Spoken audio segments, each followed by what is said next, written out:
Below the building, a slanted mirror reflects the sky. It reflects us as we walk down. We're pulled into the mirror.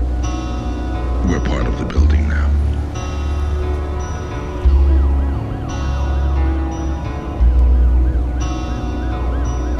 Let's stop here in the middle of the street, at the traffic island. It's not so different from the street. The traffic island has been turned into a street. A rising street pushed up by a pile of cars.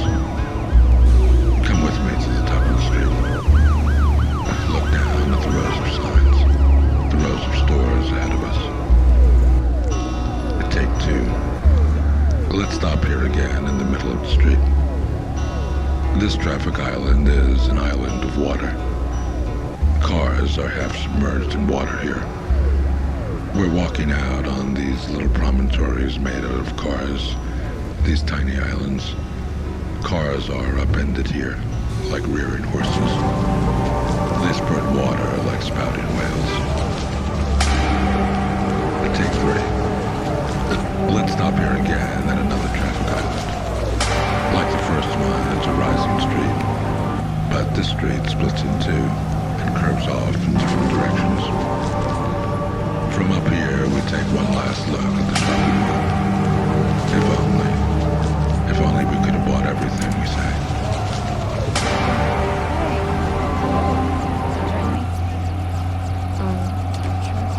This is a city of magic carpets.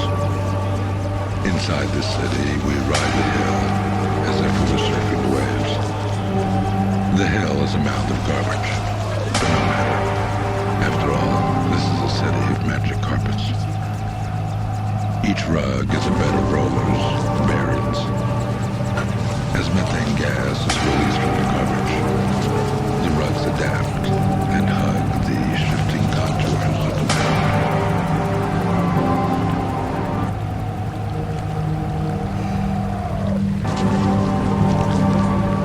This body of land stretching out from the shore reaches out for other bodies floating on water. Its hand grasps at the hand of one body, the foot of another. One body reaches out for another, one after the other. The bodies make a line of islands. They almost touch, but always keep a distance. Let's leave solid ground now. We're stepping out from one body to another into the water.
What is that?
Am I the only one thinking in orange and green? None of this ever really reached me, but now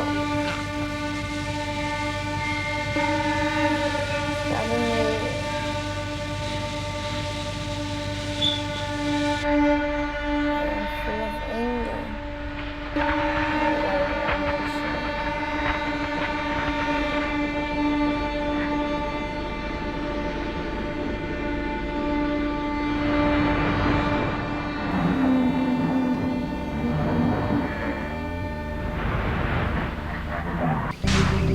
The ground here bursts either in or out, either up or down. On the lower level, the grass spirals up out of the ground.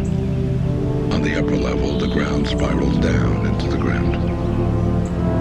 At the end of each spiral is a pool of water. Look, the pool is a fountain. There's a spurt of water over there.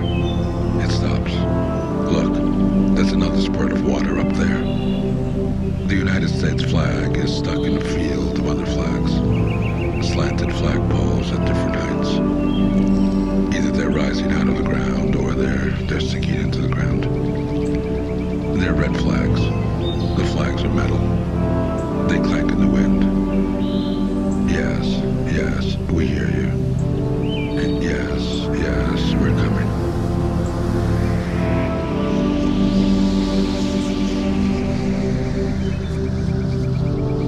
Up ahead, the official globe of this World's Fair is raised high in the air. But we're not going there yet. We're stopping here at another globe. This globe is half underground, as if it's swelling up from the ground below. Scattered around this globe are little globes like tiny worlds. Some are concrete and some are mirrored. This one is small enough. You can sit on it. And that one has a hole in it. You can crawl into this globe, as if into a private world. These globes prop up the upper hemisphere of the large globe. It's lifted open like a slit in the earth.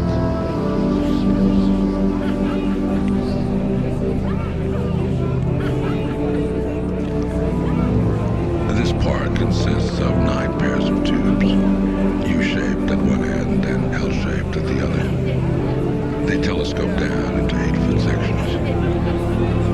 Pull them out now and attach them to the building. The U-shaped ends hook onto the parapet. Each L-shaped end holds a module with a seat on opposite sides, or a seat on the inside and a tree on the outside. Each module is hung one step higher than the one before. A light shines up from beneath each floor. As we walk through this park, we're climbing up the side of the building.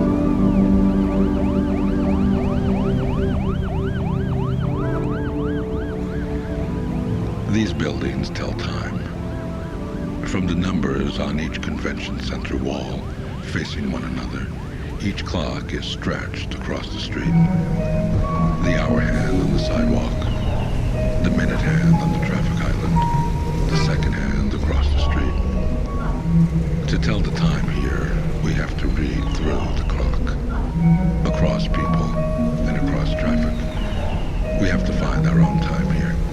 We have to make our own time. As we walk down the street, as we drive through the street, we're passing through time.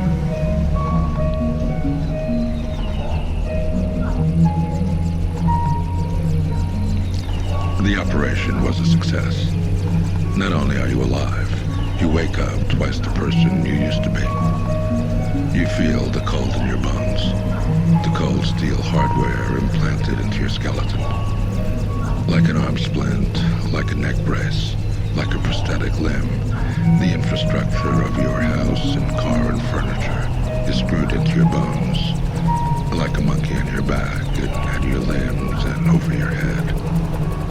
You learn to live with your second skeleton as you learn to live with a wart or a pregnancy or a cancer. It moves with you as you move, like a shadow. shadow, a mirror image, a dancing partner, a double.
As you walk along the shore, you step down into this rowboat, sunk into the ground.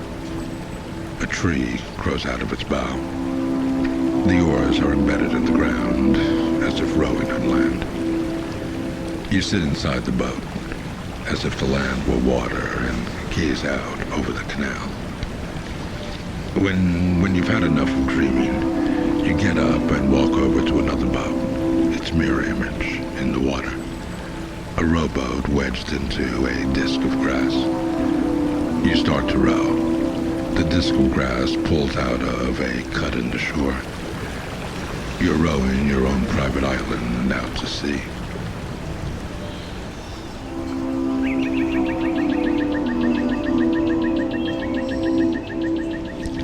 This park encloses itself and separates from its surroundings. The plot of land pivots at its center, so that one end is above ground and the other end below ground. The pivoting plane is subdivided, each smaller plane pivoting in a different direction. The pivoting planes turn the space into a maze. The entrance to each successive plane is around the corner, and we have to meander around to find our way in. The downhill slope is the course for a water channel that crosses our path. It's an obstacle in the maze. At the bottom of each slope, a bench forms at the retaining wall. We sit down here, in the middle of a group of people. Inserted within the walls are culvert pipes that make tunnels and individual seats. You go off by yourself now, and you sit alone there.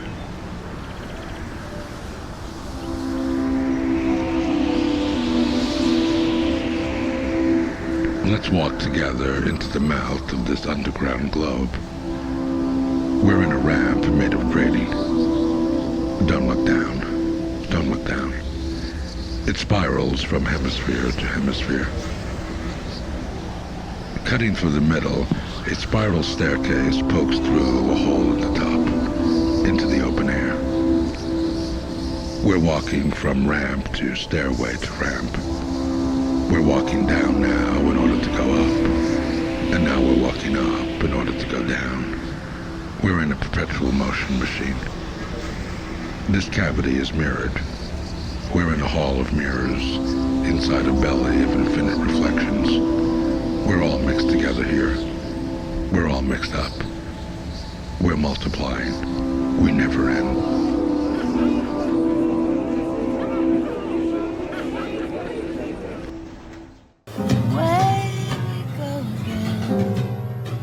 Will you ever want to make love with me again, Sam? I love you so much.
This whiskey got me feeling pretty. So pardon if I'm impolite. I just really need your eyes with me. about the other night, and I know I could be more creative and come up with poetic lines, but I'm turned upstairs and I love you. It's the only thing that's in my mind. You take me higher, higher than I've ever been, babe. Just come over, let's pour a drink, babe. I hope I ain't calling you too late, I'm on fire. Let's stay up late and smoke a yeah, whoa, fuck this shit.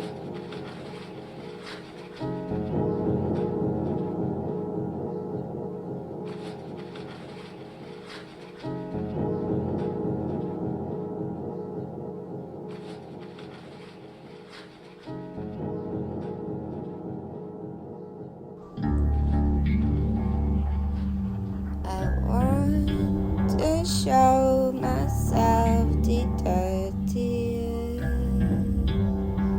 and lowest part of me, and only then can I forgive myself. I want to be forgiven for being so full of sensuality. It is an animal cry inside of me. A taste of the harsh voice of the wolf, desiring spray me. My existence is the victim of a fatality.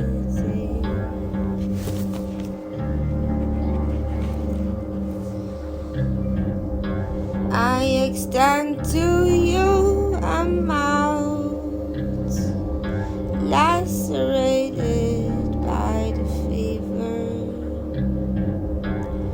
of a long thirst. I extend to you my forepaws torn and bleeding from trying to cling to you.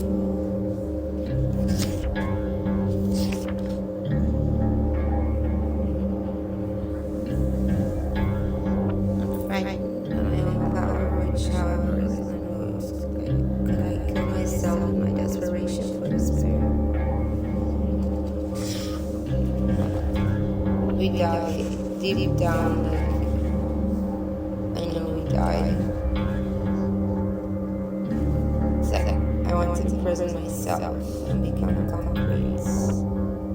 I continue being an abstraction, it's not contradictory to make like oneself concrete and abstract. I just become concrete on a level that is not that on which the world is planned. I obtain myself in the concretely possible that exists in restriction.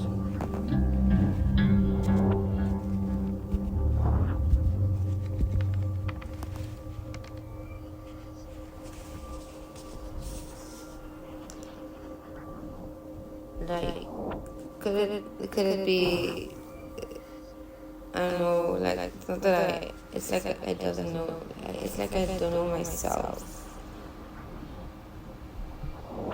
It's like there's a center inside of me and that it's like hard, it's like a nut. I don't know, it's like the taste of a crushed cigarette, like sensation in my soul, the world. A very intelligence. It's intelligence, a sensation, like, I don't know. It feels very cold. Hanging down the side of this building are corrugated metal roofs and grating floors. Each unit holds a different function, each step higher than the one before. The roofs collect rain and provide water. Let's climb the building. Here we are at a seat, a table, a stove, a refrigerator, a sink. We're getting higher now. Here's the shower, the toilet, the bed. We don't have to go inside the building. We have a house of our own outside.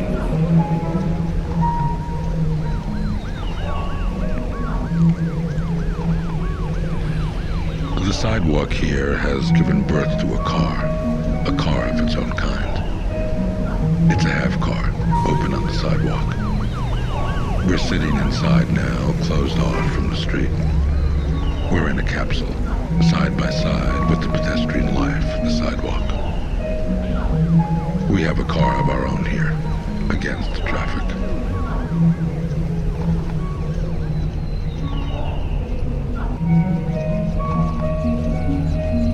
This city is fed from below, from the methane gas of the garbage dump. The city is lit by garbage. The city is powered by garbage. In this city of magic carpets, each rug is a web of bowls that rise the tide of the dump. When a bowl sits on the slope, the cup inside the bowl, the ball inside the bowl, swivels to stay horizontal. We remain level and safe while the city flies.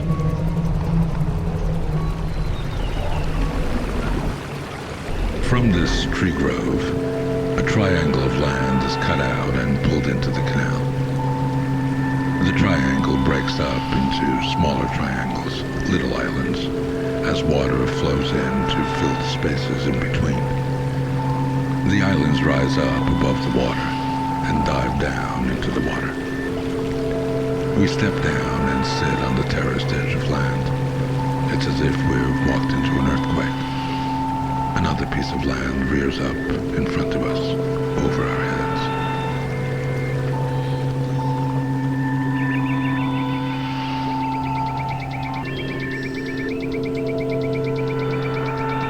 The ground in front of the schoolyard is mounded up 8 feet high and then sunk down 8 feet deep in front of the school building. Culvert pipes are inserted into the retaining walls and seats are installed inside. In front of the schoolyard, some of us have stepped off here from the sidewalk into holes in the sloping hill alongside. We're waiting for the bus here. Some of us have walked on the ground toward the school building into holes in the ground. We're holding a class here, beneath the school.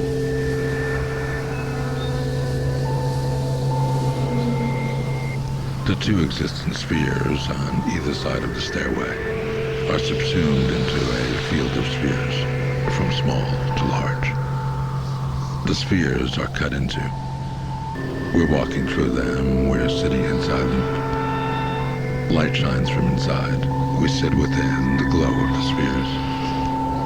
The plaza fills up with itself, with elements that were there all the time. The elements have replicated. The plaza turns in on itself.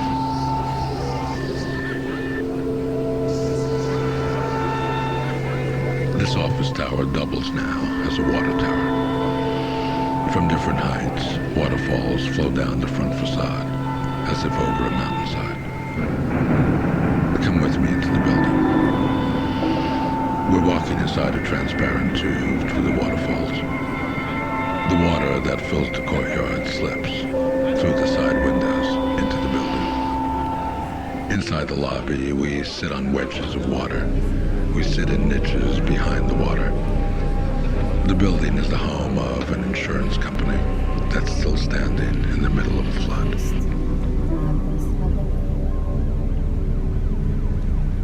First weeks were very hard. Siri, are robots developed today to save people in disaster zones? Are they here? Are the robots here?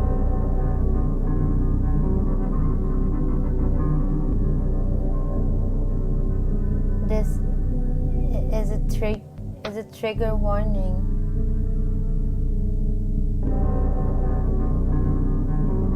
DRARIGGERWARNING.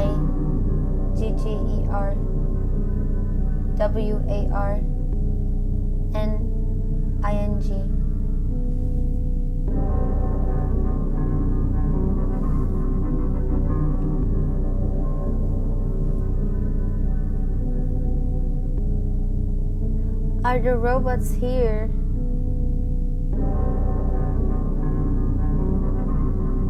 Do they know that we are in this disaster zones? Like, even though military operations have ended, the curfew is still ongoing. The destruction continues.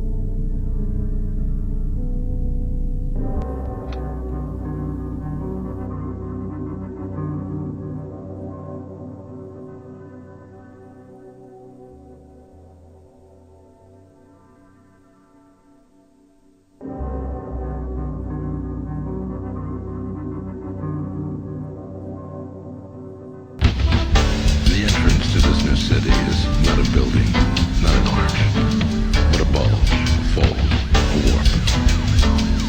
The gateway isn't a structure. Instead, it destructures and restructures what's already here. The edge of the city doesn't rest horizontally, lying on the ground. The edge of the city rises up to assert itself. It curls up to become a flag. As we come into the city rises up to meet us. The city wraps itself around us. The city starts from the ground up. It gets its ground up. The ground of the city becomes the sky.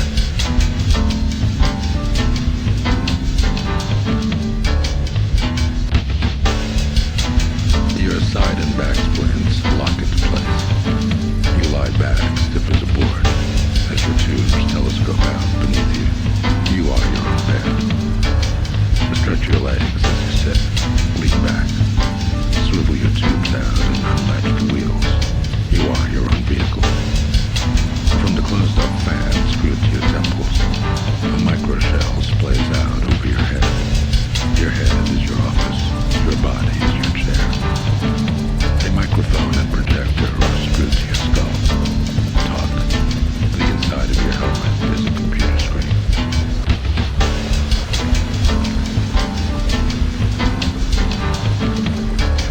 Up ahead of us, the tree grove looks normal, untouched.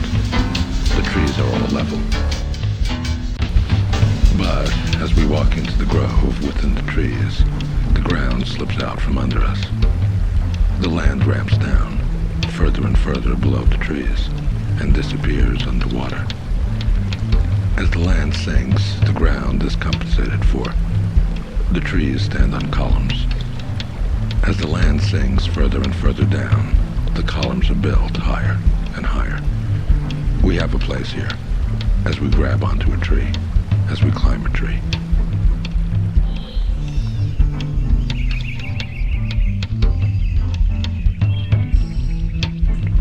This community center is built not on the land, but in the land and with the land and from the land.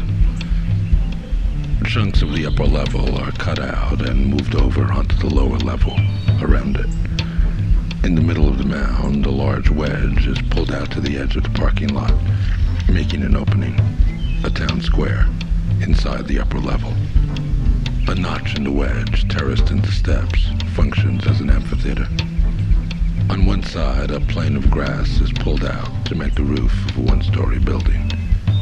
The displaced grass is replaced by the concrete floor of a basketball court. Around it, slivers of grass are tilted up to hold basketball hoops and light fixtures.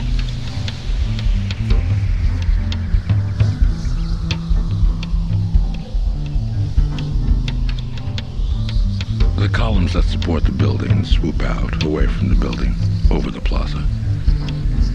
Now that the columns have taken root in the ground, the roots grow in all directions over the ground. The building spreads its tentacles over the plaza. The building takes the plaza back.